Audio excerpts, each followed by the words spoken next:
الحمد للہ رب العالمین والصلاة والسلام علی سید الانبیاء والمرسلین وعلی آلہ الطیبین الطاہرین اما بعد فاعوذ باللہ من الشیطان الرجیم بسم اللہ الرحمن الرحیم۔ فرشتوں پر ایمان لانے کا بیان چل رہا ہے۔ میں نے فرشتوں کے تعلق سے بتایا تھا کہ وہ اللہ تعالیٰ کے مخلوق ہیں، فرما بردار بندے ہیں، نور سے پیدا کیے گئے ہیں، معصوم ہوتے ہیں، کوئی گناہ نہیں کرتے، نہ مرد ہیں نہ عورت ہیں۔ اللہ تعالیٰ نے انہیں اختیار دیا، وہ مختلف شکلوں میں بھی پائے جاتے ہیں۔ انسان اور جن انسانوں کی نظروں سے پوشیدہ ہیں، انسان انہیں دیکھ نہیں سکتے، کھانے پینے وغیرہ کی کوئی ضرورت نہیں ہوتی، ہر وقت اللہ تعالیٰ کی تسبیح حمد وغیرہ کرتے رہتے ہیں۔ تو فرشتوں کی دو قسمیں ہو جاتی ہیں، تو ایک تو عبادت میں مشغول رہنے والے، اور دوسرے جو دنیا کے کام اللہ تعالیٰ نے نظام کائنات کے کام ان کے سپرد کر رکھے ہیں، ٹھیک ہے، یعنی کہ جیسے کہ بارش برسانا، لوگوں کی روحیں قبض کرنا، مخلوق کو رزق پہنچانا، نباتات کو اگانا وغیرہ، سمجھے؟ تو یہ کافی اس قسم کے کام ہوتے ہیں، انہیں مدبرات الامر کہا جاتا ہے یہ فرشتوں کو۔ اور ایک ہوتے ہیں جو صرف اللہ تعالیٰ کی عبادت میں لگے رہتے ہیں، اور عرش الہی پر، آسمان پر، ٹھیک ہے۔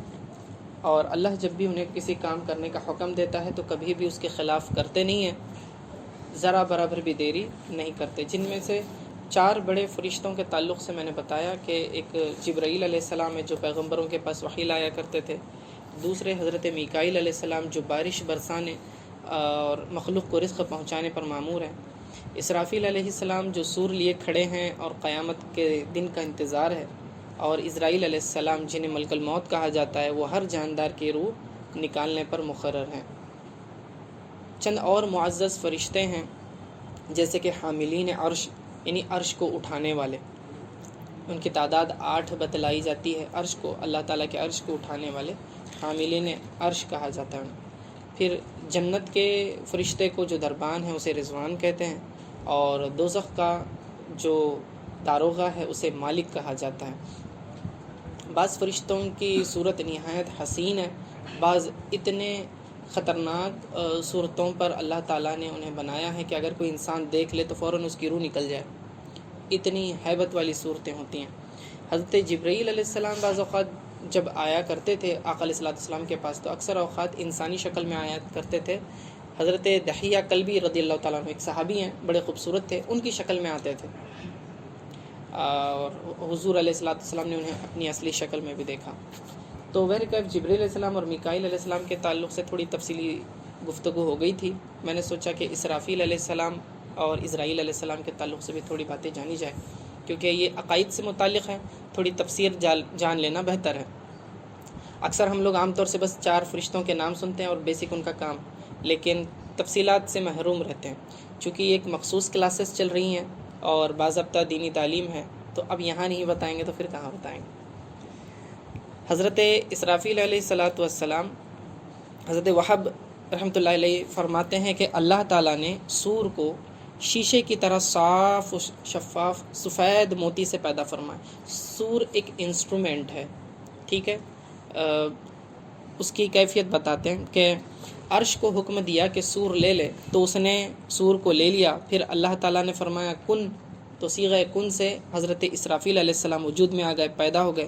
تب اللہ تعالیٰ نے انہیں حکم دیا کہ اس سور کو اٹھا لو، انہوں نے اٹھا لیا۔ اس میں ہر پیدا شدہ روح اور ہر سانس لینے والے نفس کی تعداد کے برابر سوراخ ہیں۔ تو ایک ایسا سفید انسٹرومنٹ ہے کہ تھوڑا سا کرو ہے، ٹھیک ہے، جس کا ایک سرا باریک ہے جسے حضرت اسرافیل علیہ السلام نے منہ میں لیا ہوا ہے، اور باہری سرا تھوڑا سا موٹا، اور اس کے درمیان میں کافی سوراخ ہیں۔ اور کتنے سوراخ ہیں؟ کہتے ہیں کہ ہر روح کے برابر، ہر نفس جو جاندار ہے اس کے برابر کیا ہے؟ سوراخ ہیں۔ اور جب پھونکا جائے گا تو کہتے ہیں کہ روحیں قبض ہوں گی، سارے مخلوق کو موت آ جائے گی، سب لوگ مر جائیں گے۔ تو روحوں کا نکلنا، داخل ہونا ہر ایک سوراخ سے ہوتا ہے، ایسا نہیں ہوگا کہ 2 روحیں ایک ہی سوراخ سے آ جائیں۔ تو اتنے اس پر مخلوق جاندار کے روحوں کے برابر سوراخ ہیں اس میں۔ آپ اندازہ لگائیں کہ پھر وہ کتنی بڑی شے ہوگی۔ اور سور کتنا بڑا ہے؟ سور کے درمیان میں آسمان اور زمین کی گولائی کے برابر سوراخ ہیں، اور اسرافیل نے اس سوراخ پر اپنا منہ رکھا ہوا ہے۔ پھر اللہ تعالیٰ نے اس سے فرمایا کہ میں نے تجھے سور کے سپرد کیا ہے، بس تو پھونکنے اور چینخنے پر مقرر ہے۔ تب اسرافیل علیہ السلام عرش کے سامنے داخل ہوئے اور اپنا داہنا پاؤں عرش کے نیچے رکھا اور بایاں پاؤں آگے کیا ہے، ایک گھٹنا ٹیکا ہوا ہے اور ایک گھٹنا کھڑا کیا ہوا ہے۔ اور جب سے اللہ تعالیٰ نے انہیں پیدا فرمایا ہے پلک تک نہیں جھپکی ہے انہوں نے، کیونکہ وہ بس اس انتظار میں کہ اب حکم ملے گا، پھر سور پھونکیں گے اور قیامت ہو جائے گی۔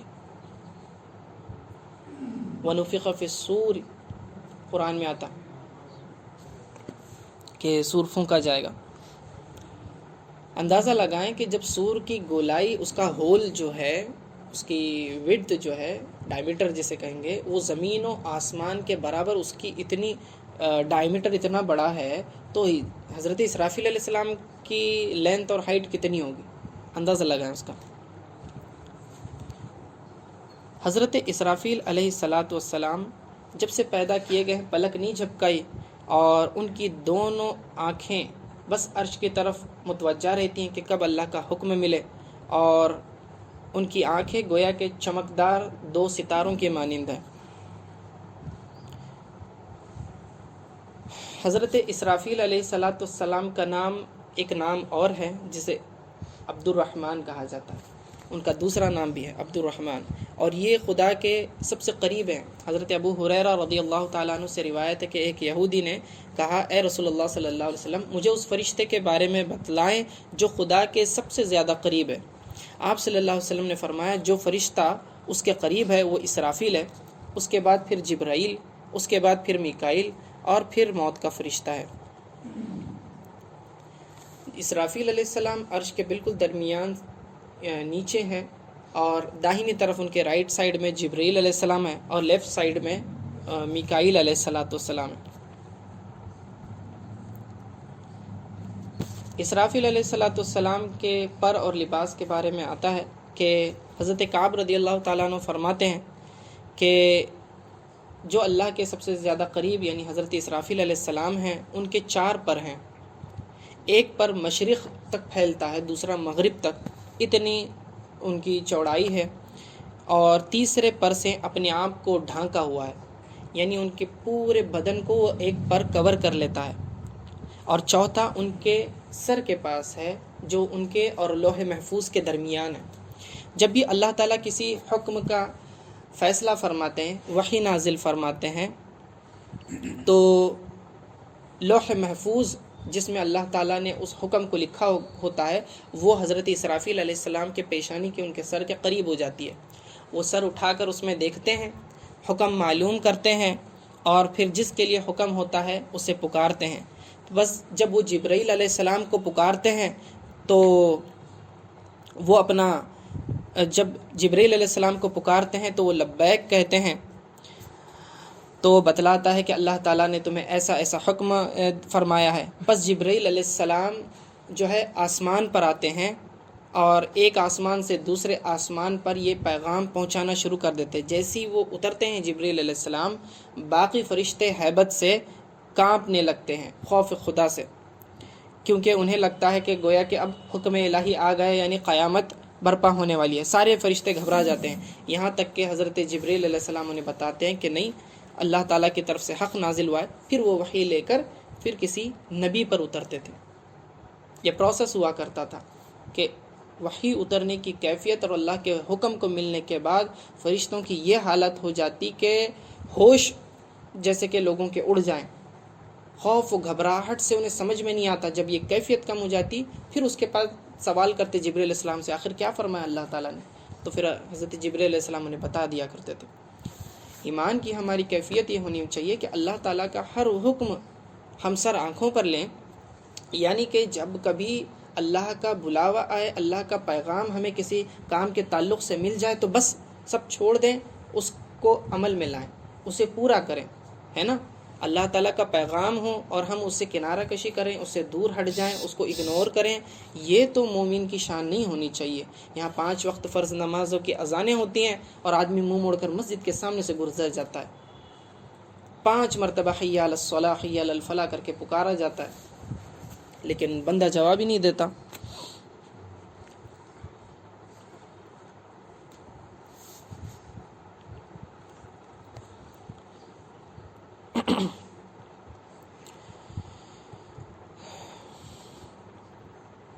ایک مرتبہ یہ حدیث جو ہے ابو شیخ نے اسے روایت کیا، حضرت ابن عباس رضی اللہ تعالیٰ عنہ فرماتے کہ نبی کریم صلی اللہ علیہ وسلم نے ایک بہت زور کی آواز سنی، ایک گرنے کی آواز سنی، تو فرمایا اے جبریل کیا قیامت ہو گئی؟ اتنی خوفناک آواز کس چیز کی ہے؟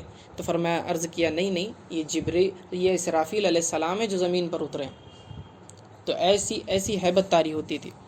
حضرت عبداللہ بن حارث فرماتے ہیں کہ میں حضرت عائشہ رضی اللہ تعالیٰ عنہ کے پاس موجود تھا، جبکہ ان کے پاس حضرت کعب احبار بھی بیٹھے تھے۔ جب انہوں نے حضرت اسرافیل کا ذکر کیا تو حضرت عائشہ رضی اللہ تعالیٰ عنہ فرمانے لگی مجھے اسرافیل کے متعلق بتلاؤ۔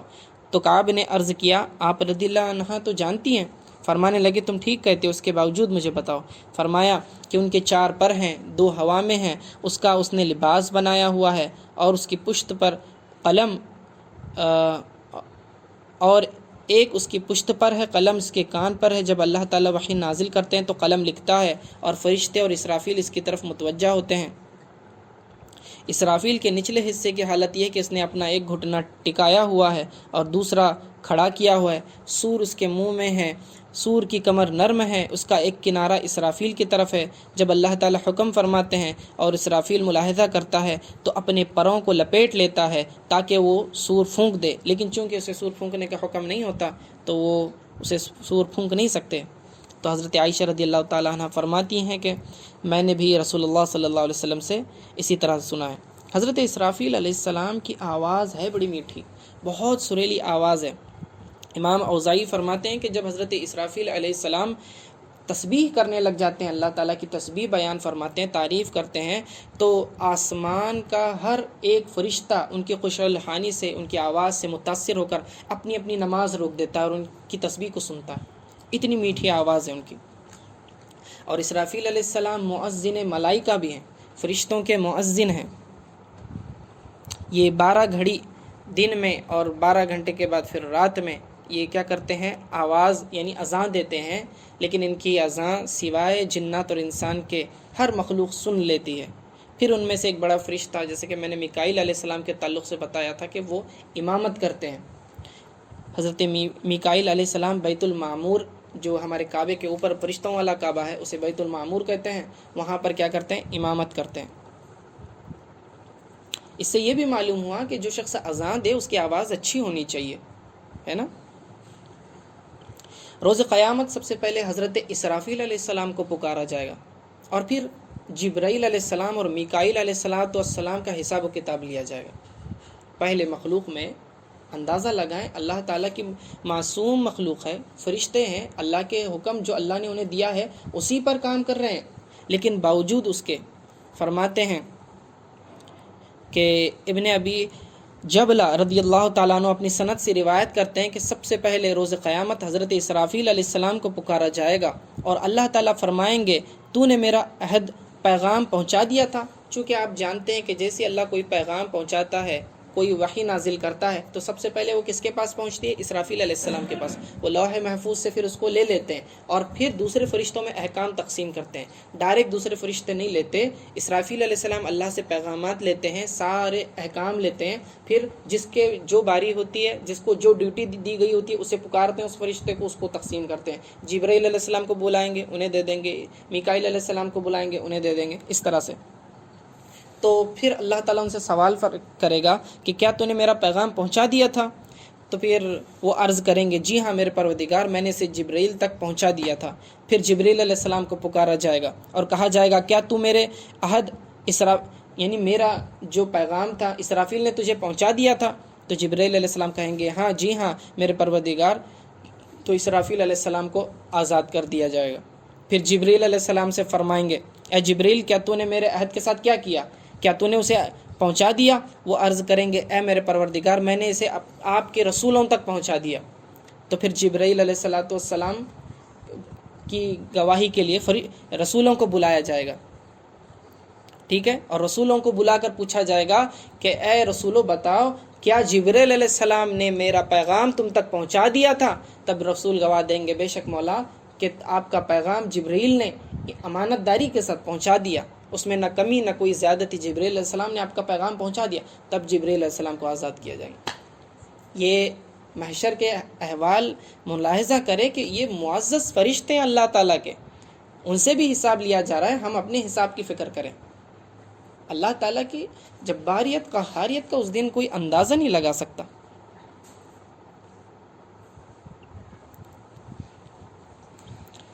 جبرائیل علیہ السلام اور میکائیل علیہ السلام میں جب کوئی بات میں اختلاف ہو جاتا ہے تو دونوں کے درمیان فیصلہ کرنے کے لیے اسرافیل علیہ السلام کو مقرر کیا جاتا ہے۔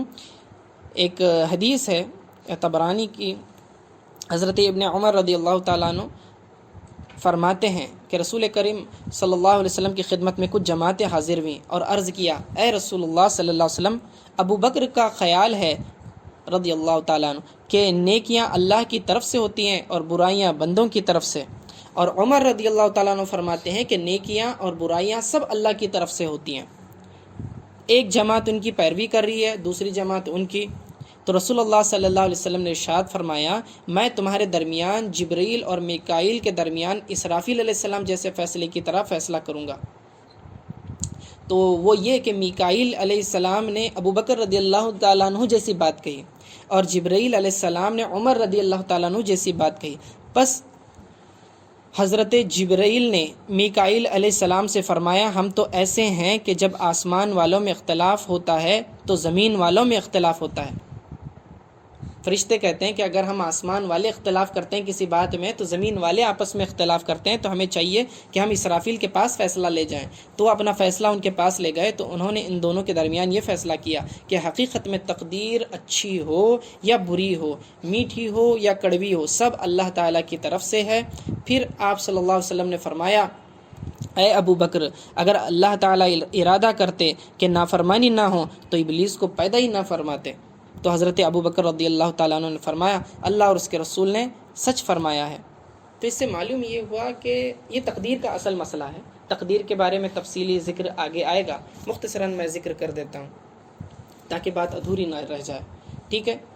تو جبرائیل علیہ السلام اور میکائیل علیہ السلام میں جو مکالمہ ہوا، یہ کنورسیشن ہوئی، مدعا یہ تھا کہ بندے جو اعمال کرتے ہیں، اچھائیاں اور برائیاں، کیا دونوں اللہ کی طرف سے رہتے یا صرف نیکیاں اللہ کی طرف سے رہتی ہیں؟ ٹھیک ہے؟ تو صحیح بات تو یہ ہے کہ نیکیاں ہوں یا برائیاں ہوں، اچھے اعمال ہوں یا برے اعمال ہوں، ساری توفیق جو ہے اللہ تعالیٰ کی طرف سے ہی ہوتی ہے۔ ہاں، بندوں کو اختیار دیا گیا ہے، وہ اپنی مرضی سے کیا کرتے ہیں، اچھائی اور برائی کا راستہ چنتے ہیں، لیکن ان کو یہ طاقت دینے والا، یہ قوت دینے والا، صلاحیت دینے والا اللہ ہی ہے، کوئی اور نہیں۔ بعض ایسے فرقے ہیں جو خیر کا خدا اور ہے مانتے ہیں اور شر کا خدا، برائی کا خدا اور مانتے ہیں۔ مجوسیوں کا یہی عقیدہ ہوتا ہے، ٹھیک ہے؟ ہمارا یہ عقیدہ نہیں ہے۔ مسلمان یہ مانتے ہیں کہ چاہے کچھ بھی ہو، ہر شے کی طاقت اللہ کے پاس ہے اور ہر کام کی قوت دینے والا ہی اللہ ہی ہے، ٹھیک ہے؟ تو یہ بات ہے۔ تو معاملہ یہ ہے کہ ابو بکر رضی اللہ تعالیٰ عنہ نے بات کہی کہ ان کے ذہن میں تھا کہ صرف حضرت یہ نیکیاں جو اللہ کی طرف سے ہوتی ہیں، اور عمر رضی اللہ تعالیٰ عنہ کہتے کہ نہیں، دونوں باتیں اللہ کی طرف سے ہیں، ٹھیک ہے؟ تو فیصلہ اسرافیل علیہ السلام نے یہ کیا تھا کہ جو بات عمر کہہ رہے ہیں، یعنی جو بات جبرائیل کہہ رہے ہیں، وہ درست ہے، ٹھیک ہے؟ بات سمجھ میں آ رہی ہے آپ کو؟ یعنی برائیاں اچھائیاں دونوں کس کی طرف سے ہیں؟ اللہ کے طرف سے ہیں، یہ بات ہے۔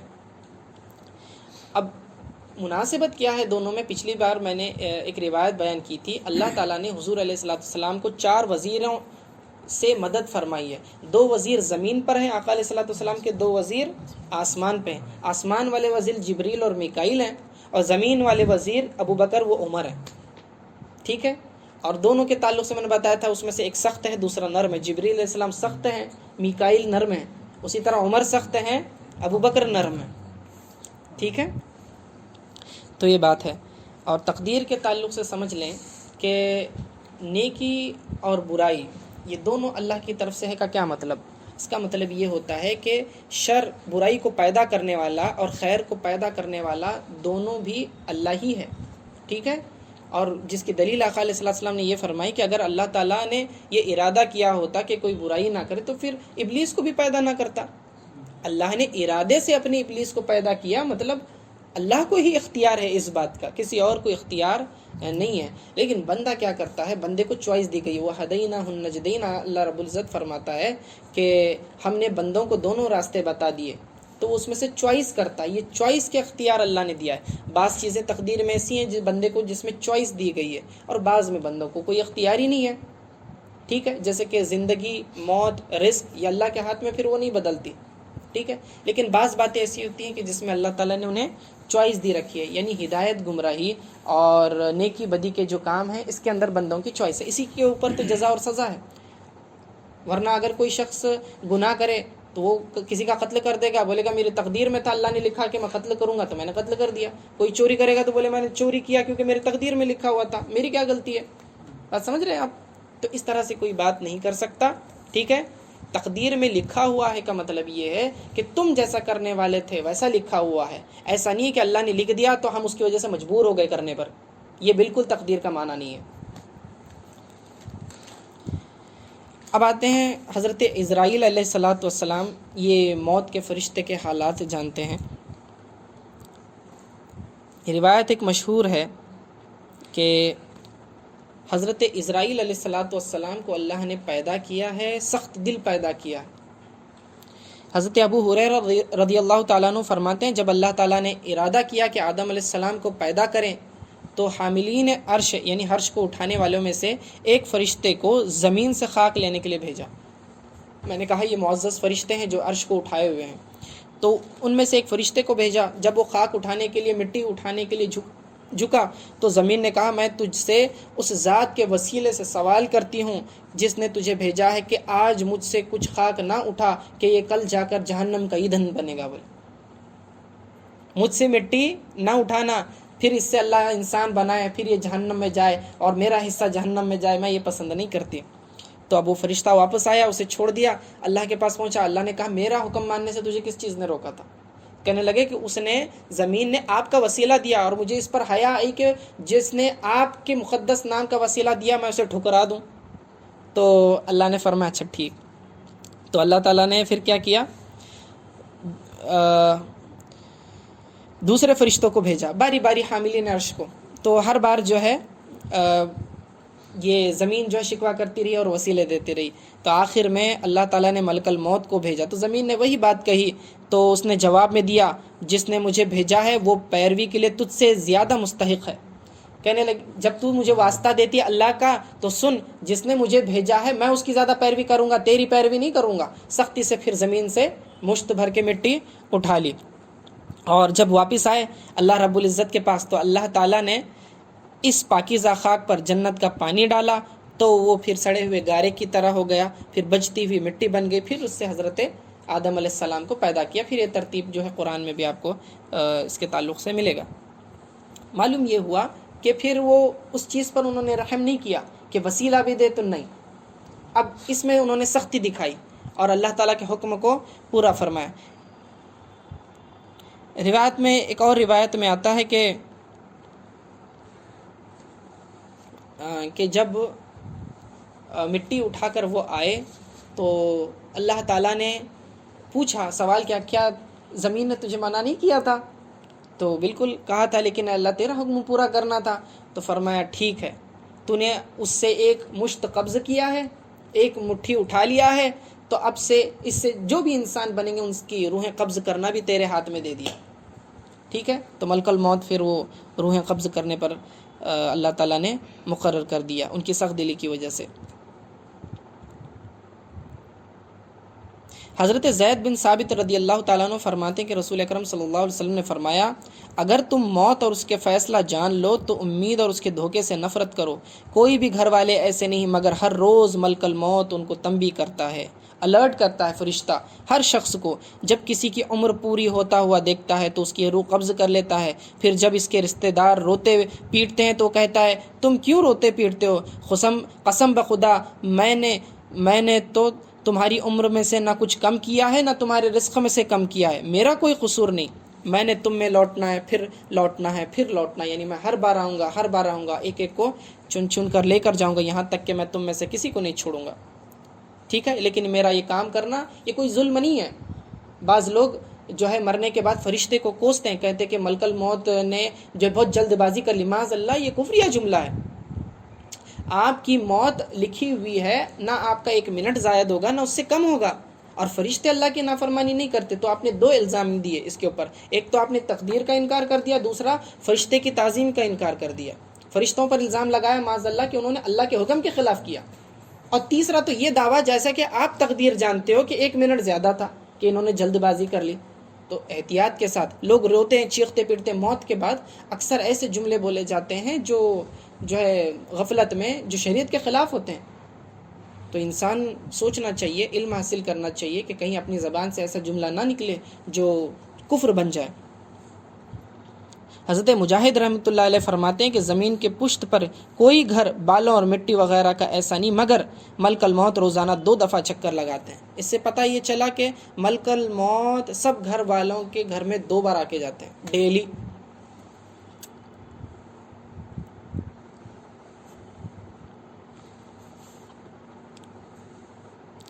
اگر لوگ ملک الموت کی نصیحت سن لیں تو میت کا غم بھول جائیں گے. یہ ہر روز نصیحتیں کرتے ہیں. ملک الموت روزانہ ہر انسان کے منہ پر دیکھتے ہیں. حضرت زید بن اسلم رحمۃ اللہ علیہ فرماتے ہیں کہ ملک الموت روزانہ 5 مرتبہ گھروں میں آتا اور ہر انسان کے چہرے پر ایک ساتھ جو ہے توجہ کرتا ہے، نظر کرتا ہے. یہ جو لوگوں کو اچانک خوف کی حالت پیش آتی ہے اسی وجہ سے آتی ہے. اچانک خوف سے مراد جسم کی کپکپی ہے جو انسان پر بے اختیار ظاہر ہوتی ہے. یعنی کہ یہ بتا رہے ہیں کہ ملک الموت گھروں میں آتے ہیں اور ہر ایک کے چہرے پر دیکھتے ہیں.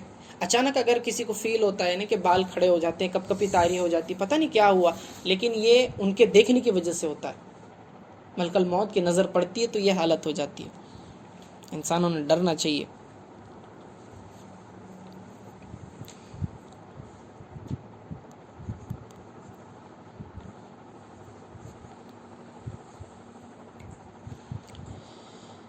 ملک الموت ہر مومن پر نرمی کا برتاؤ کرتا ہے، نمازی کے لیے کلمے کی تلقین کرتا ہے اور شیطان کو بھگاتا ہے. حضرت حارث بن خزرج ان کے والد سے روایت فرماتے ہیں کہ میں نے رسول اللہ صلی اللہ علیہ وسلم کو اس وقت فرماتے ہوئے سنا جب آپ صلی اللہ علیہ وسلم نے ملک الموت کو ایک انصاری نوجوان کے سر کے پاس بیٹھے ہوئے دیکھا کہ اے ملک الموت میرے صحابی پر نرمی کرنا کیونکہ یہ مومن ہے.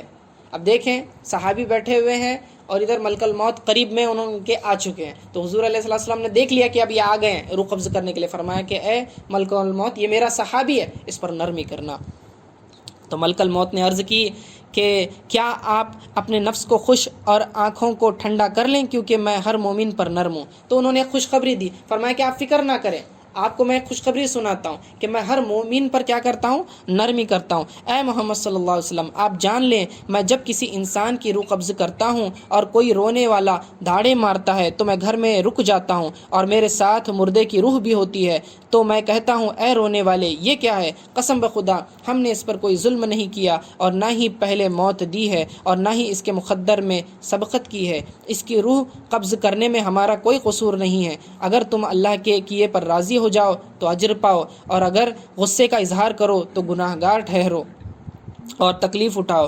ہم نے تمہارے پاس آنا ہے، بار بار آنا ہے. تم اپنی فکر کرو. کوئی بھی بالوں کے گھر والے اور مٹی کے گھر والے ایسے نہیں اور نہ ہی چھوٹے گناہ گار اور بڑے گناہ گار ایسے ہیں، مگر میں تو ان سب سے رات دن ملاقات کرتا ہوں، یہاں تک کہ میں ان کے چھوٹے اور بڑے کو بھی ان کے اپنے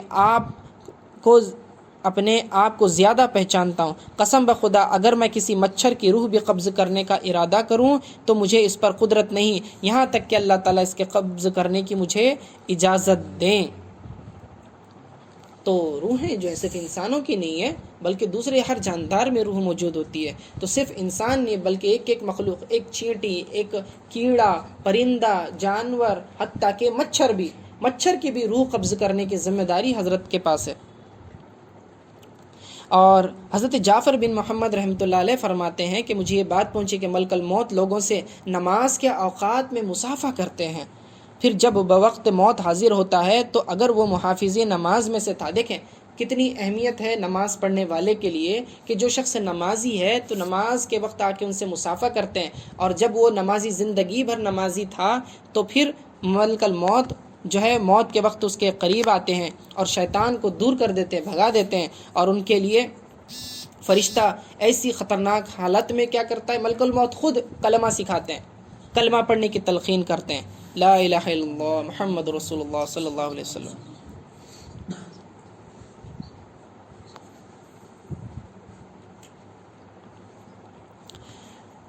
حضرت ملک الموت جو ہے حضرت ابراہیم علیہ السلام کی خدمت میں حاضر ہوئے تھے۔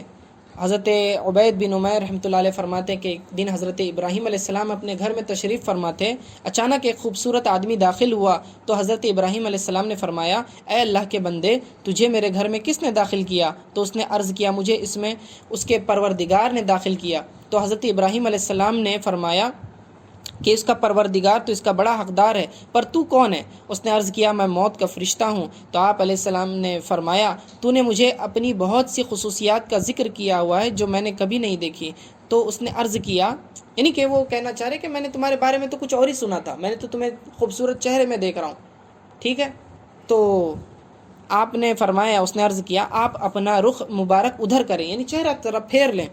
تو انہوں نے اپنا رخ جو ہے ٹرن کر لیا، فیس ٹرن کر لیا، تو پھر اس کی کچھ آنکھیں آگے میں تھیں اور کچھ پیچھے میں، اور اس کا ایک ایک بال گویا کہ اٹھے ہوئے انسان کے مانند تھا۔ تو حضرت ابراہیم علیہ السلام نے اس صورت سے پناہ مانگی اور فرمایا، اپنی پہلی صورت میں لوٹ آ۔ ملک الموت نے فرمایا، اے ابراہیم، جب اللہ تعالیٰ مجھے ایسے آدمی کی طرف بھیجتے ہیں جن کی ملاقات ان کو پسند ہو تو مجھے اس صورت میں بھیجتے ہیں جسے آپ نے پہلی بار دیکھا۔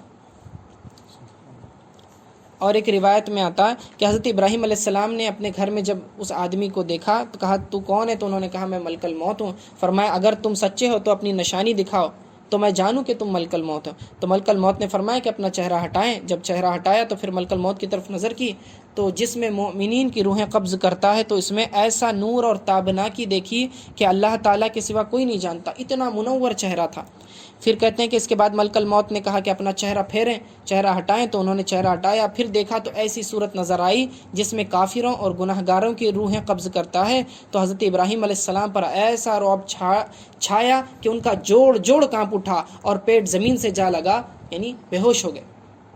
حضرت ابراہیم علیہ السلام یہ نبی ہیں، جب انہیں اس فرشتے کو اس حالت میں دیکھ رہے ہیں تو یہ کیفیت ہے۔ تب انسانوں نے سوچنا چاہیے کہ ان کی روح قبض کرنے کے وقت کس صورت میں ہم ایکسپیکٹ کرتے ہیں کہ وہ آئیں، ٹھیک ہے؟